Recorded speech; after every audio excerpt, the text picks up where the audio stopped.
各位好，歡迎嚟到大象電視台。今日係2026年嘅8月16號。咁呢度呢係荃灣嘅寶雲匯啊。我啱啱送咗一單貨嚟呢度。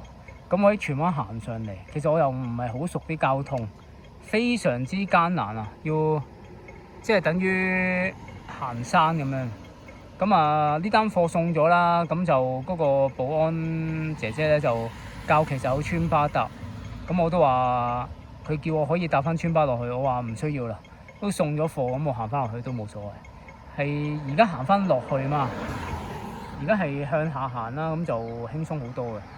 咁我第一次嚟呢個位啊，同埋呢條路咧，呢條公路係我第一次嚟。其實如果一路向上行咧，可以去到粉嶺嗰啲地方㗎。其實我都真係唔係好熟呢個區域啊。咁就都係一個好寶貴嘅體驗啦。咁今日係星期天、星期日，咁就所以我都冇乜所謂。我知道呢個位係難做啊。咁因為今日星期日唔多單，咁當係體驗下啦，鍛鍊下自己咁樣咯。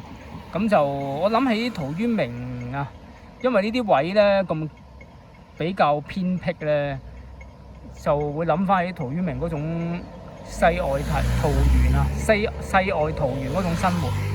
咁就，但係如果你係一個步兵送貨或者送外賣，就會比較艱難咯。居住就比較唔錯嘅，其實。咁就大家其實想住喺啲比較方便啲嘅地方啊，定係話偏僻啲嘅地方冇人揾到，係啦。咁大家可以留下意見啦。多謝晒大家，拜拜。